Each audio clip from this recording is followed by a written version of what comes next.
Now on to our final presentation. In a quality-driven environment, good governance must be a fundamental mandate of your operation and not simply a nice to have. If quality is your outcome, then governance must be your business. To tell us more is NATA's Deputy Sector Manager of Legal and Clinical, Gillian Treloar. Gillian has more than 30 years experience. They're very keen today. Gillian has more than 30 years experience in the pathology industry and has seen significant changes in the regulatory and accreditation environments, as well as being part of the introduction of automation in testing and the development of the laboratory information systems.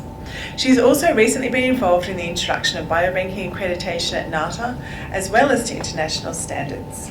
So now you can please welcome Gillian Treloar. Thank you for that introduction, Mel. Yes, keen.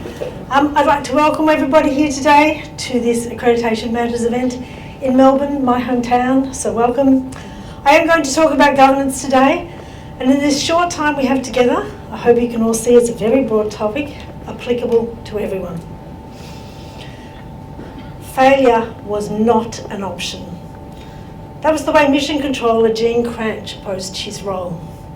His job was to react and be ready to handle things that weren't supposed to happen. Following the tragic loss of life that was Apollo 1, Cranch wanted NASA's flight control to be known by two words, tough and competent. To him, tough meant forever accountable. Competent meant never taking anything for granted. Cranch and his team developed a culture that would ultimately help to save lives. Agile thinking, technical competence, and collaborative teamwork was best demonstrated by him and his team, and his Tiger team during the infamous Apollo 13 mission. Houston, we have a problem. In Cranch's words, when bad things happened, we just calmly laid out all of the options, and failure was not one of them. Agility, technical expertise, and collaboration helped conserve the power of the lunar module for the 3-stranded astronauts of Apollo 13, and importantly, helped them all return safely back to Earth.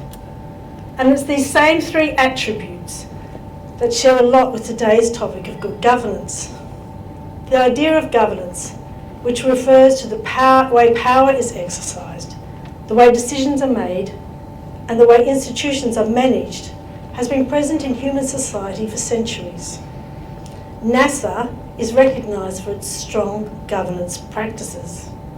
It was one of the first organisations to introduce data governance, setting internal standards for how data is gathered, stored, and processed. The organisation codifies everyone's responsibility. Everyone knows what is expected of them. Every team member, even every bolt, is accounted for and has its role. Nothing is left to chance. It's accreditation in action. NASA's governance practices have been foundational to industries outside of the aerospace sector.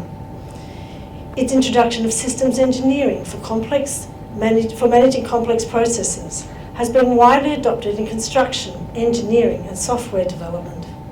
Its approach to risk mitigation and continuous improvement has been adopted in industries where safety is critical, such as aviation, nuclear, and healthcare. Its data management processes have been adopted in industries grappling with big data, including finance, marketing, and logistics. But what is governance? Systems, processes, and technical competence helped to save astronauts on board Apollo 13. And we can all learn from NASA, from how NASA continually improves its processes and develop new ways to govern. Governance for me is in everything we do and is everyone's responsibility. From the way you manage your risk to ensuring your responsibilities are clear and understood by everyone, to how you implement your continuous improvement. If the language and topics today are sounding familiar, it's because they are all intrinsically linked. Governance, continuous improvement, and risk management. Governance is enhanced and enshrined by accreditation. independently substantiating your competencies, your accountabilities and your output. It's your independent verification that the processes you have in place can stand up to your Apollo 13. Here's how some of our members approach governance. So good governance to me means that everyone understands the direction that we're going in. They understand the role that they are able to participate in. They can contribute to decision making, and importantly that we are accountable and transparent in how we operate. So for us what it means is that we have policies and processes that are consulted on, they're documented, authorised, controlled and available. That's important. Well, NATA provides us a framework for accreditation that means we don't have to rely on one person's skill set. Governance means that we have a framework to deliver results with integrity. It's about the system, not about the people. Accreditation supports good governance through enabling to provide quality outcomes for our laboratory. Good governance in the laboratory means to us that every analysis that we produce complies with Chem Centre's quality standards. And these standards are assessed against our NATA accreditation. They cover everything from when we receive the sample through to chain of custody, quality measures such as certified reference materials, controls, blanks, matrix checks, a very broad range of measures. The accreditation process provides an independent check and balance on our governance, management systems, procedures and processes. NATA accreditation examines all elements of governance such as leadership, strategic direction, systems, risk and compliance in varying degrees, and by doing so helps support the internal governance process. So it's a good question. How does accreditation help with governance? Competency, accountability and outcomes are for NATA 3 essential principles of governance. It's the knowledge to do the job, the responsibility of the job and the expected outcomes of the job. These principles are crucial in ensuring effective decision making, execution and oversight, and are all closely aligned with accreditation. Accreditation reviews your lab's staff training and competencies. Accreditation reviews your lab accountability by reviewing your lab's structures and processes, your leadership and your risk management. And accreditation reviews outcomes via your reporting and your non-conforming outputs. Accreditation matters. Governance can be costly, but not having appropriate governance in place can be far costlier. Good governance isn't just a nice to have. Too often it gets put in the too hard basket or shelved for a later date, but it's crucial to your bottom line and your development. History is littered with instances of failures in governance. The Chernobyl nuclear disaster serves as a tragic example. There were significant design flaws in the reactor that no one was held accountable for. There was a lack of trained, knowledgeable staff operating the reactor. Safety procedures and protocols were piecemeal. Operational decisions were being made by authorities far removed from the nuclear plant. And following the accident, there was a lack of accountability, a lack of transparency about the severity and consequences of the disaster. The failure of governance at multiple levels all contributed to the magnitude of Chernobyl. The incident served as a wake-up call for improved governance and safety practices in the nuclear industry globally. Chernobyl also showed the criticality of governance in massively complex environments, like a nuclear power station. Governance reaches new levels of importance, where systems and processes reach a level of complexity that exceeds the ability of individuals, or even teams of individuals, to fully visualise and comprehend and manage. A recent example of a complex system where governance has been vital not only to the development but also to the rapid growth of the industry is in chip manufacturing. And I'm not talking about the edible kind. Semiconductors, or chips, are the most complex object that humans know how to produce. Chips require the world's purest metals, some of the world's most expensive machinery, teams of specialist engineers and incredible precision. Transistors are the vital components of the chip. They are the units of the storage and processing. The more transistors you can squeeze onto a chip, the more powerful, faster and efficient. A chip can contain millions or even billions of transistors. Chips in the world today have transistors that are 7 nanometers wide. Taiwan dominates the global chip-making industry, and governance has played a vital role in ensuring its success.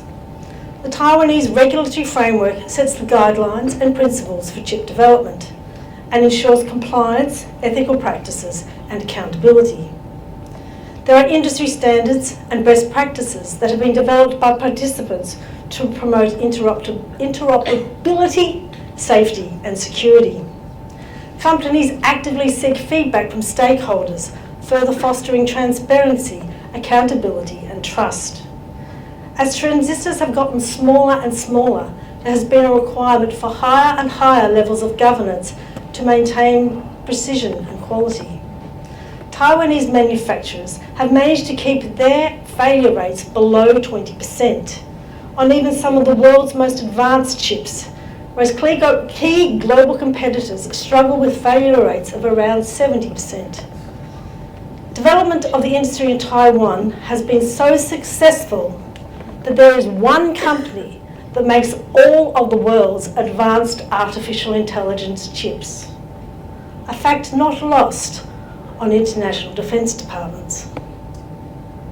It's ironic that these chips should come from such a heavily governed and controlled industry to be used in one where governance is severely lacking. Artificial intelligence and machine learning is topical at the moment and igniting concerns that in the past only existed in science fiction. Recommendations are simple forms of AI that we've all had exposure to. We've all allowed YouTube or Spotify to play the next song, or Netflix to recommend the next movie. And who hasn't spent hours on TikTok or Instagram looking at cute animals, or whatever takes your fancy? But who controls those recommendations and what's driving them? Generative AIs like ChatGPT and Bard are a great help when you're writing a talk.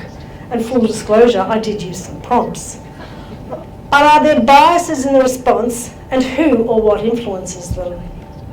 And even the latest avatar function on Teams. Good fun, but still giving Microsoft an idea of what you look like, or what you think you look like, or what you'd like to look like. The point being that these recommendation engines have quickly become a part of life. There is little governance around the collection of the data that feeds these AIs, and very little governance around their deployment. In fact, the developers themselves can't explain exactly what's happening to generate some of the outputs. It's like laboratory results that no one can explain the processes that generated them. AI will train itself and adapt over time, potentially developing its own language and circumventing existing controls and governance structures.